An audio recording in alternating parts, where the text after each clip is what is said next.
how we can have all of this and how we can have the greenest house on the block are Miss Aya Maceda and Brian Bass of Popov Bass Architects. Good morning. Good morning. Good morning. Green architecture. Now, this is something that's really, really interesting to me. I mean, we keep trying to move in that direction, but it's a challenge. It's difficult. But here you guys are. You guys are expert architects and experts at green architecture. I mean, what's green architecture all about nowadays? Well, that's the million-dollar question at the moment. It means different things to different people.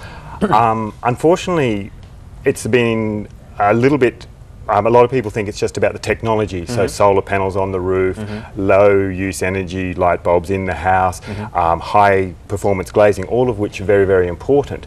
But there's really some very fundamental things about architecture that have to be in place before any of that can work. So depending on where you live, a building has to respond to the compass points, because the sun to the north is different to the sun to the east and the west for a start. So a building straight away has to get the light into the right spaces. It has to get the breeze through if you live in a hot climate. It has to keep it warm if you live in a cold climate. So there's some very fundamental things about just the way the building sits on the site and what you make it out of.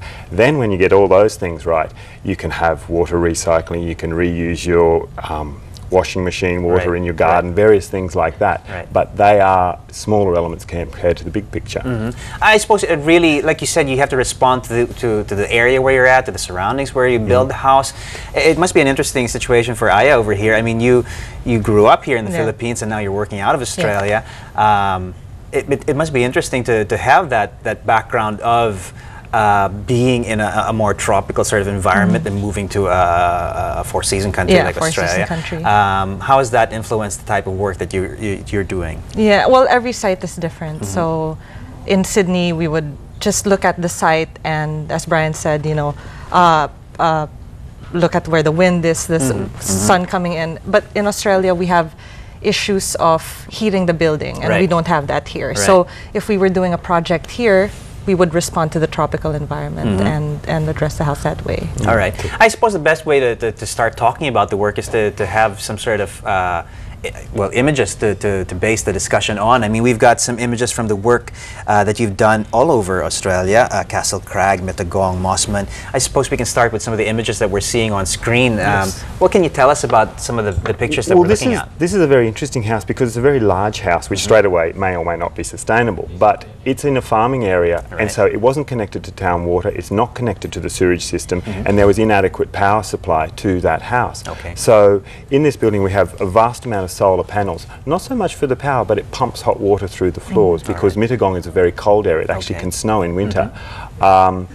We also then have a biocycle system to deal with all the sewage, and that's actually recycled in these enormous tanks under the ground, which is then used in the farmland that surrounds this place. All the water is collected from the roof and filtered, and then that's used for drinking and things on the site. So it's effectively an off-grid house. Double glazing because, as I said, it's a cold area. North facing because in Australia, in the southern hemisphere, the winter sun is much lower and it comes in from the north, so it's a good aspect. So that's, I guess, that one house, the things that we have in there. And it works very well because it stays at a nice temperature throughout, even though it is quite a large house. The other houses that you had up there, the Castle Crag house, we were working with the Australian vernacular a little bit there, where in the northern part of Australia it's actually similar climatically to the Philippines. Tropical, hot, wet summers, torrential rains, and there's a tradition there of building houses up on stilts, which they should have remembered because of the floods recently, but we forgot about that. And that's another thing, they forgot about that.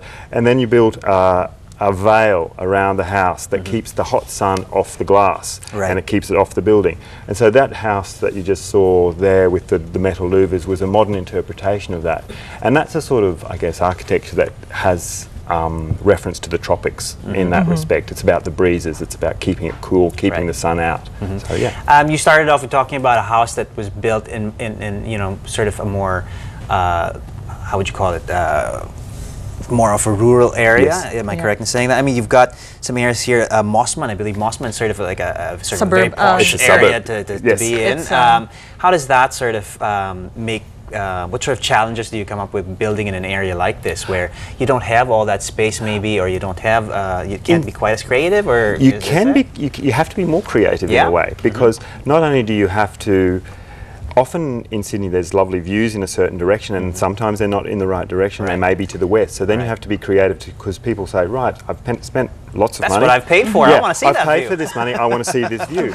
And so then you have this question of, right, okay, that's due west. How do we keep the sun out? So you deal with roof overhangs, perhaps some clever blind system that comes and shuts the building down. In this house that you're seeing there, we actually have a roof that opens completely up in the summer months. It's not in that picture, but it deals with the wind, because the wind comes howling through in Sydney. It's a very windy city, and so they can sit inside, but you still feel as if you're outside on those sort of days where it's not quite a nice enough day to be outside.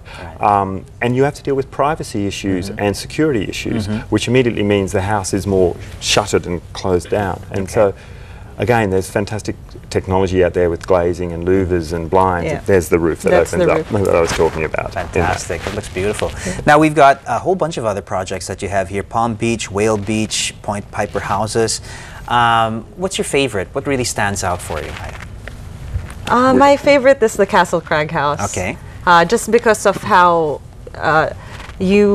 the structure of that house is so clear, and you have a structure, and the house is actually sitting within that structure, and it has a beautiful light quality in it, and shadows all throughout the day. It's a very simple house and a nice place to live in. Okay. Sounds good, actually. But what are the you already touched a little bit on that, Brian, when you talked about materials and technologies and that sort of thing. When you talk about green architecture, that seems to be sort of what people center on. I mean, we really talked about more about responding to the surroundings and responding to the environment. But in terms of materials, in terms of technologies, what's big news in terms of green architecture? Well, what is, I guess, big news is that green architecture is everywhere now. It's in Australia. We have legislation that basically means that we have every year we have to increase our efficiencies. We have to increase or decrease our water consumption, because we have water issues there. And what that is doing, and it's not just in Australia, obviously, it's happening in Europe a lot as well, is that because there's a necessity to come out with new projects, there's enormous leaps forwards in technology, particularly to do with things such as glazing. And because it's being used everywhere, it's plummeting in price. So, for example, 10 years ago, we couldn't afford to put double glazing in our buildings, for example. Now, so we're talking about two layers of glass with a little air gap. So that's good when it keeps the cold out, keeps the heat in, and vice versa if you've got air conditioning. For example, that was prohibitively expensive for a house only a matter of 10 years ago. Now it's probably only 10 to 20% more than normal glazing. So that's big news. And the technology about keeping the sun out, keeping the UV light out, all that is just light years ahead of what it was. The other big leap forward is lighting technology. Again, LEDs are the lowest use lights you can get, and they're big news. Small wattage compared to what you used to. Exactly. And they used to be very expensive, and they used to not put out very much light, and the light colour used to be really that, I used the word 7-Eleven kind of white. Now there's a lot of money being spent on by the various lighting companies, and now they're inexpensive enough to use regularly. The light quality is very good, and it puts out a lot of light. So that's also another big leap forward. And of course, solar technology improves year after year. It gets cheaper, and there's various technologies that are suited to climates that have a lot of sun, and various technologies are suited where there's not so much sun, like in Northern Europe. And the other one, which is, I guess, Australia is sort of at the forefront of, is water technology, because we have, despite all the floods, and you wouldn't think it, but we have long-term water shortage issues to deal with. So all of our houses have rainwater collection, which is used in the toilets, it's used in the garden, and you can even use it in other things, and laundries. The appliances such as the washing machines, the toilets, the taps, all have water efficiency controls as well, so there's a lot less water being used. All right, very cool. Now we're talking about, you're talking about same situations that we experience here. I mean, what are some of the lessons that we can learn from the kind of building, the kind of architecture that you guys are doing in a more developed country like Australia? What can we bring here? What are some of the maybe top 5 building tips that people can look towards in terms of building locally? It's really, I think, sensible planning. So you have to look at where the sun is coming, where the wind is coming. How do you let the wind go through the house? How do you bring, you know, a beautiful light quality in? How the space needs to address what the use is intended to be. And then the technologies, I think, come last. So all the solar power, all the efficient lighting, and all of that come last. Okay, so solar power, LED lighting, these all typically cost a lot of money.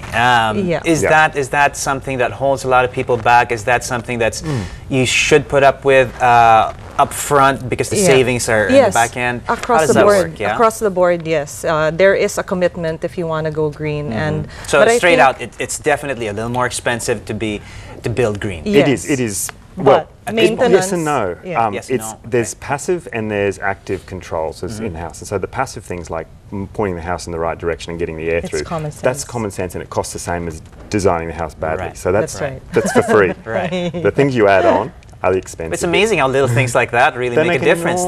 Keeping the sun off your window makes an enormous difference.